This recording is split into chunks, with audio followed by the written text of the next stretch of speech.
안녕하십니까? 인생의 복잡한 문제들을 말씀으로 단칼에 해결해주는 김종근 목사의 쾌도 남마입니다.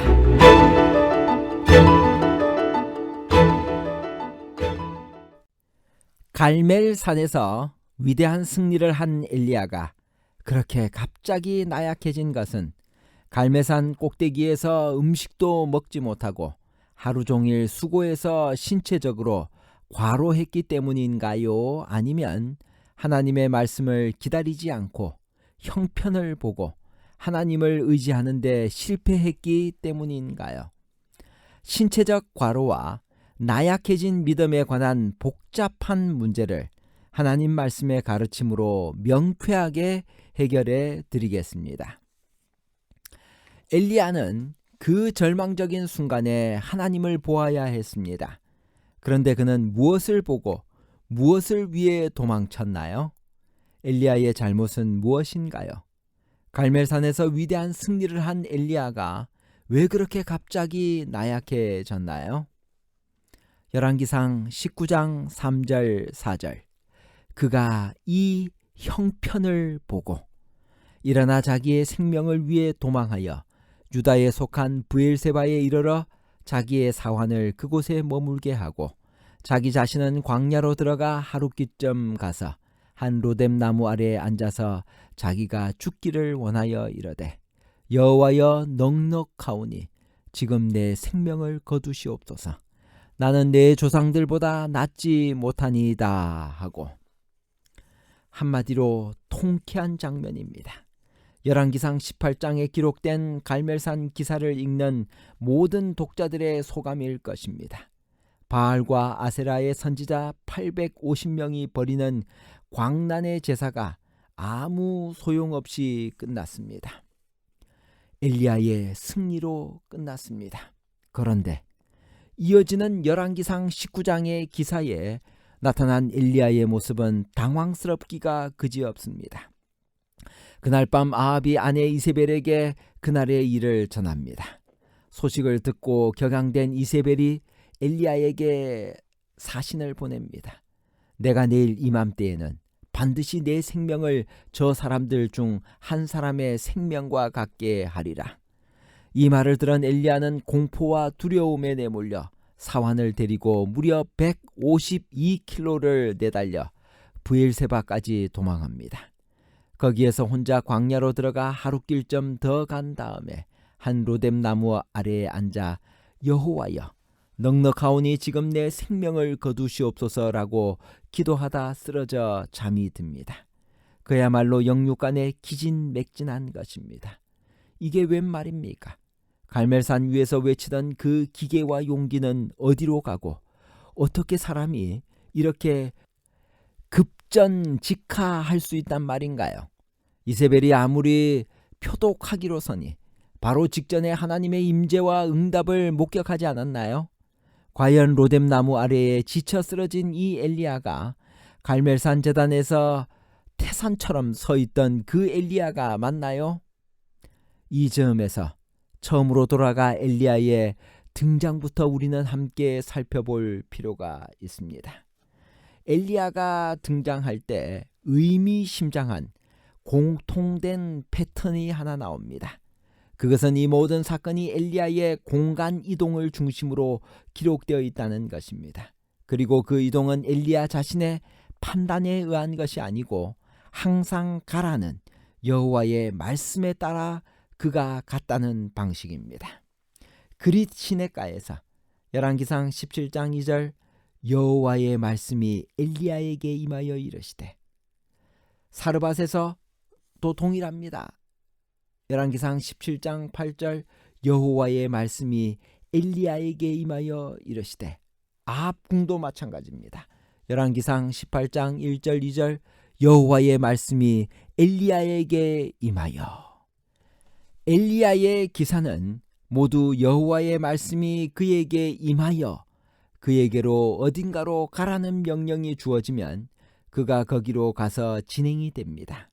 이런 의미에서 엘리야의 삶은 자기가 설정한 목적이 이끄는 삶이 아니라 여호와께서 지시하시는 말씀이 이끄는 삶이었습니다. 그런데 이런 엘리야의 삶의 사이클에서 벗어나 있는 경우가 한 번 있습니다. 바로 이세벨의 협박이 두려워 브엘세바 광야로 도망한 경우입니다. 지금까지 엘리야는 여호와의 말씀이 임하여 가라는 지시가 있으면 이동했었습니다. 그런데 지금은 그런 아무런 지시가 없었습니다. 아니, 그런 지시를 기다릴 마음의 여유도 없었습니다. 왜냐하면 그는 이 형편을 보고 일어나 자기의 생명을 위해 도망했기 때문입니다. 그렇습니다. 엘리야는 이때 말씀을 기다리지 않고 형편을 보았습니다. 두려움에 사로잡혀 여호와의 말씀을 잃어버리고 만 것입니다. 바알의 선지자들을 압도하는 완벽한 승리와 용기를 보여준 그가 무엇 때문에 그렇게 이세벨을 두려워했을까요? 그러나 바로 이 지점에서 우리는 엘리야도 한 연약한 인간에 불과함을 확인하게 됩니다. 틀림없이 그는 갈멜산 전투에서 남들이 짐작하지 못할 영적 긴장을 했습니다. 그런 긴장은 바알의 선지자들과 싸울 때만이 아니었습니다. 불이 내려와 제단을 사르고 바알의 선지자를 처단한 다음에도 마찬가지였습니다. 그는 땅에 꿇어 엎드려 그의 얼굴을 무릎 사이에 넣고 기도합니다. 그리고 바다 쪽에 무언가 보이지 않느냐고 사환에게 7번이나 물어봅니다. 얼마나 초조했을까요? 그렇게 모든 것이 끝나고 돌아왔지만 진짜 적은 아직 남아 있었습니다. 왜냐하면 그는 아합은 그림자요 이세벨이 실체인 것을 잘 알고 있었기 때문입니다. 그는 갈멜산의 승리가 아합을 붙들고 있는 이세벨의 마력을 깨트리기를 갈망하며 왕이 돌아간 다음에 나올 이세벨의 반응에 촉각을 곤두세우고 있었습니다. 그런 때 원한에 찬 이세벨의 반응을 접했습니다. 그 순간 엘리야는 믿음과 용기를 잃었습니다. 그리고 이 형편을 보고 두려움에 빠졌습니다. 이때 엘리야의 처신은 아쉽기가 그지없습니다. 그가 마땅히 있어야 할 자리를 지켰다면 어떠했겠을까요? 그의 사명은 아직 끝나지 않았고 싸움은 시작에 불과했습니다. 그가 만일 굳건히 서서 이세벨에게 기별을 보내 바알의 선지자들을 이기게 하신 분이 지금도 자신을 지킨다고 선언하였으면 어떻게 되었을까요? 틀림없이 갈멜산 위에서와 같은 하나님의 심판이 이세벨에게 임하였을 것입니다. 이에 백성들은 깊은 인상을 받게 될 것이며 강력한 개혁이 일어났을 것입니다. 서둘러 도망길에 나서 누가 쫓아올까 두려워 160킬로에 이르는 남쪽의 브엘세바로 내달리는 엘리야의 모습을 상상해 보십시오. 하나님의 사람이 그를 움직이게 하는 말씀의 동력을 잃는 순간 겁에 질려 엉뚱한 곳을 향해 어둠 속을 내달립니다. 선지자왕 160페이지에서 161페이지에 있는 말씀입니다. 엘리야는 갈멜산에서 일어난 이적으로부터 많은 것을 기대하였었다. 그는 이 하나님의 능력이 나타난 이후에는 이세벨이 더 이상 아합의 마음에 영향을 주지 못할 것이며 온 이스라엘 나라에는 신속한 개혁이 일어나기를 바랐다. 그는 갈멜산 꼭대기에서 음식도 먹지 못하고 하루 종일 수고했다.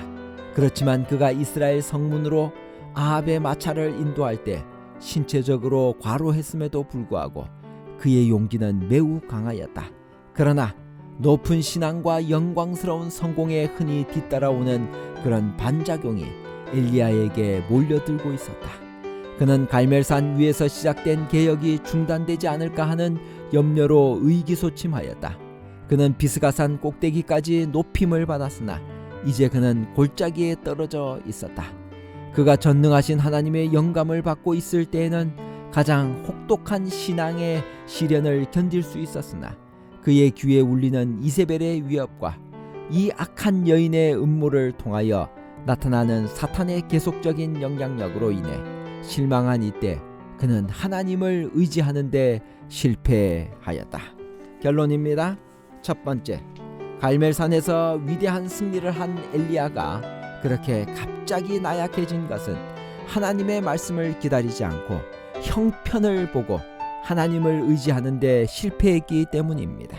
둘째, 엘리야의 기사는 모두 여호와의 말씀이 그에게 임하여 그에게 어딘가로 가라는 명령이 주어지면 그가 거기로 가서 진행이 됩니다.